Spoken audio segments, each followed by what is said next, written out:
saya Lailatul Mafaza, NIM 190301173 dari kelas manajemen C pagi. Nah, saya di sini akan membahas laporan analisis e-commerce OLX. Dan yang pertama yang saya akan bahas adalah profil OLX sendiri.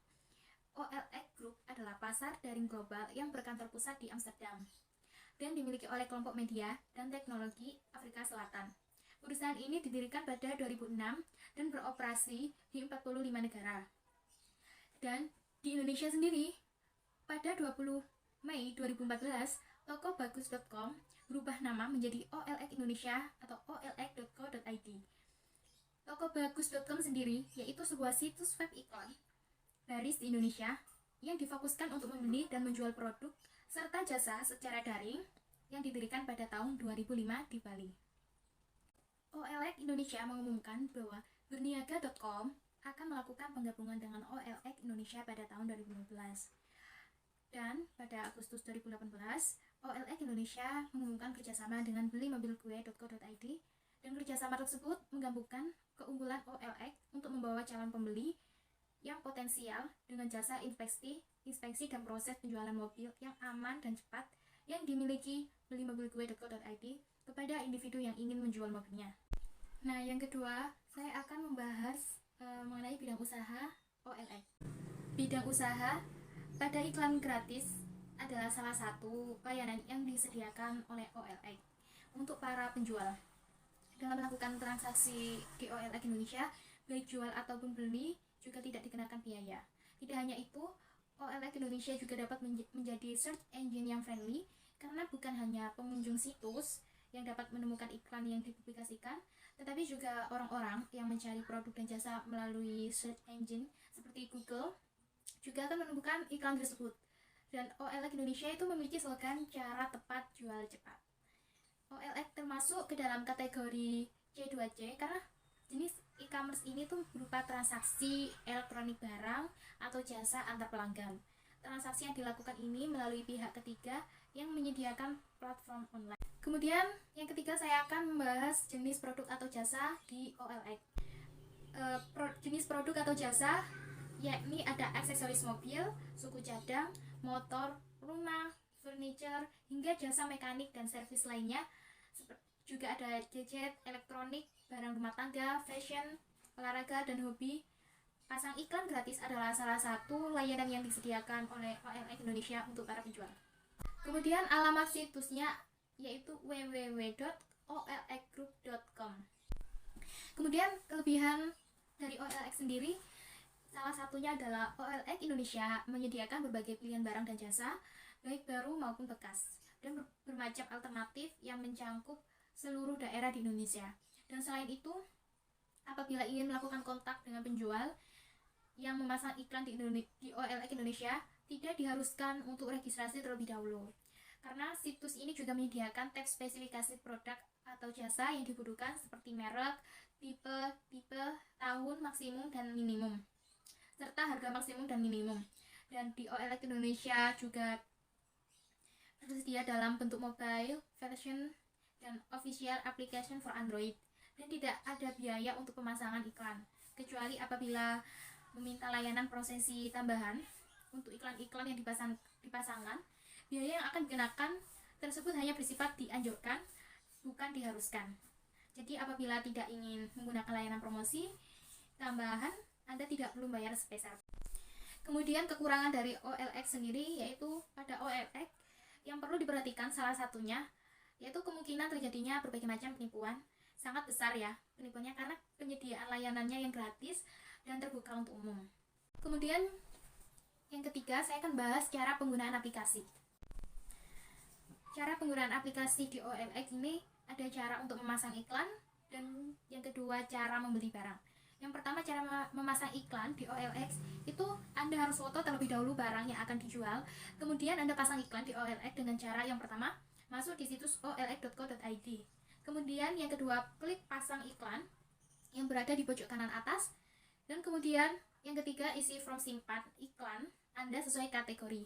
Kemudian yang keempat checklist persetujuan dan syarat ketentuan di olx.co.id.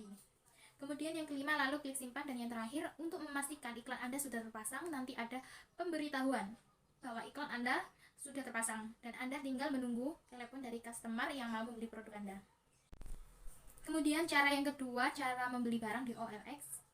Di OLX yang pertama, cari barang yang mau Anda beli ya. Kemudian yang kedua, cek lebih detail barang yang mau Anda beli. Dan kemudian yang ketiga, telepon penjual dan lakukan perjanjian COD. Kemudian yang keempat, pembeli dan penjual akan melakukan transaksi jual beli di tempat yang sudah disepakati. Kemudian yang keempat, saya akan menjelaskan segmentasi pasar dari OLX sendiri. Yang pertama, dari produk. OLX itu menjual berbagai jenis barang, baik yang menjadi kebutuhan masyarakat umum maupun barang-barang yang hanya sekedar untuk kalangan tertentu.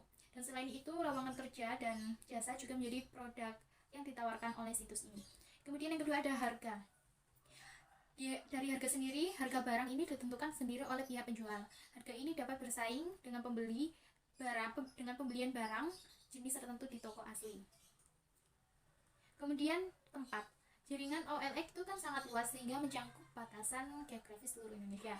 Dan kemudian dari promosi, selain dengan iklan yang tampil di media massa maupun elektronik, testimoni pengguna merupakan salah satu strategi OLX dalam menarik para pengguna baru.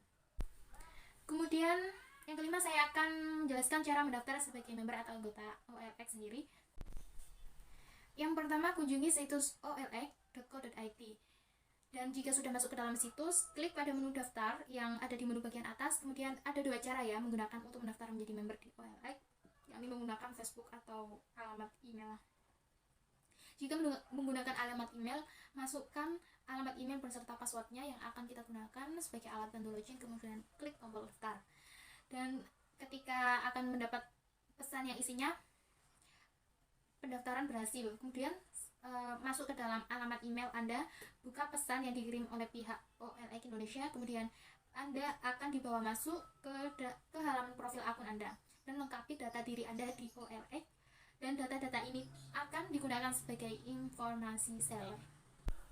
Kemudian yang keenam, saya akan menjelaskan cara bertransaksi yang aman di OLX. Di OLX ini tuh memiliki keunikan sendiri, padahal di OLX itu kita tidak memiliki sistem rekening bersama. Jadi transaksinya itu langsung dilakukan oleh kedua belah pihak antara penjual dan pembeli. Dan ini sebenarnya memiliki resiko yang cukup tinggi jika transaksinya harus dilakukan melalui transfer pembayaran dan kirim barang melalui ekspedisi. Resiko penipuan sangat tinggi ya kalau seperti ini, tapi OLX tetap memiliki pengguna setianya. Nah, untuk tetap memberikan rasa aman dan nyaman, ada beberapa cara untuk membeli barang bekas di OLX yang aman dari penipuan. Yang pertama, jangan terlalu tergiur dengan tawaran harga. Ketika beli barang bekas itu tetap harus tahu pasaran harganya dan minimal harus tahu harga barunya saat ini. Kemudian bisa dikira-kira harga bekasnya berapa, dan selain itu juga bisa melihat perbandingannya di marketplace lain. Jadi kalau ada tawaran harga barang bekas yang cukup menggiurkan atau di bawah harga pasar, perlu diteliti lebih lanjut ya, karena jangan langsung percaya kemudian main transaksi atau transfer saja. Kemudian yang kedua, ada gunakan chat OLX untuk komunikasi. Di OLX ini kan sudah ada fitur chat untuk menghubungi penjual, jadi silakan gunakan itu untuk komunikasi, mencari tahu kondisi barang, deal harga, dan lain-lain. Dan jangan langsung memberikan kontak pribadi dulu. Dan kemudian yang ketiga, ada jangan mau kalau diminta bayar DP atau bayar uang di muka. Dan kalau penjual meminta untuk transfer DP atau meminta pelunasan di depan, jangan mau dulu, hindari kalau ada yang seperti ini, dan apalagi kalau belum tahu kondisi barangnya secara langsung. Yang namanya barang bekas tentu pasti akan ada rusaknya meskipun sedikit. Jadi ini yang perlu diketahui dan disesuaikan apakah sama dengan yang diinformasikan penjual di deskripsi barang. Kemudian yang keempat, lakukan COD untuk transaksinya. Karena memang sebaiknya yang paling aman adalah meminta COD untuk proses transaksinya. Jangan kirim via ekspedisi dan transfer pembayaran lewat rekening. Ingat, pihak OLX tidak menjamin dan tidak memiliki prosedur komplain jika terjadi penipuan atau barang tidak sesuai. Berbeda kalau transaksi di marketplace lain, dananya akan ditahan dulu oleh pihak marketplace sebelum pembeli benar-benar mendapatkan barang yang sesuai. Jadi sebaiknya kalau mau mencari barang di OLX, mencari saja berdasarkan lokasi terdekat supaya bisa COD. Kalaupun lokasinya jauh ya sebaiknya minta COD, karena dengan COD bisa melihat dulu barangnya apakah sesuai, apakah masih normal, sesuai dengan yang dideskripsikan, dan lain-lain. Kemudian yang kelima, cek kondisi barang dan teliti. Dalam mengecek barang, jangan sekedar dilihat secara kasat mata, harus juga melihatnya secara menyeluruh. Misalnya membeli handphone bekas, harus cek seluruh fungsinya, mulai dari kamera, mikrofon, speaker, layarnya, dan lain-lain. Kalau memang tidak punya keahlian untuk mengeceknya, kalian bisa mengajak rekan yang ahli untuk membantu pengecekannya. Pastikan sudah tahu kondisi yang sebenarnya sebelum melakukan pembayarannya. Kemudian saya akan bahas pembayaran di OLX ini. Untuk pembelian secara online, Anda dapat melakukan pembayaran dengan semua jenis kartu kredit, debit, pembayaran melalui ATM, bank transfer, doku, wallet, pembayaran melalui Alfamart dan Indomaret. Dan di OLX ini terus berupaya meningkatkan pengalaman pembayaran Anda dengan menambahkan metode pembayaran populer baru. Dan untuk pembayaran melalui ATM atau bank transfer, Anda akan mendapatkan kode virtual akun yang akan menjadi kode pembayaran saat Anda melakukan transfer pembayaran.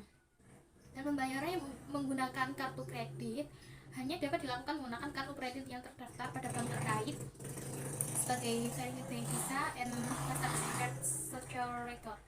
Dan Anda tinggal melakukan verifikasi transaksi dengan memasukkan kode password 3G secure dan melanjutkan pembayarannya. Dan pada pembayaran melalui Indomaret dan Alfamart, Anda itu akan mendapatkan kode pembayaran transaksi Anda pada halaman pembayaran saat Anda melakukan pembelian fitur. Kemudian Anda tinggal memberikan kode pembayaran transaksi yang Anda lakukan sebelumnya ke kasir Indomaret dan kemudian melakukan pembayarannya. Dan untuk pembayaran melalui Doku Wallet, Anda tinggal melanjutkan pembayaran melalui aplikasi Doku Wallet dan website Doku Wallet atau website Doku Wallet dan memasukkan ID invoice transaksi Anda, kemudian klik bayar dan Anda telah berhasil melakukan pembayaran melalui Doku Wallet. Dan itu saja yang saya bisa sampaikan. Kurang lebihnya mohon maaf kalau ada salah kata yang kurang berkenan saat saya menjelaskan tentang analisis bisnis e-commerce OLX ini. Kurang lebihnya mohon maaf. Assalamualaikum warahmatullahi wabarakatuh.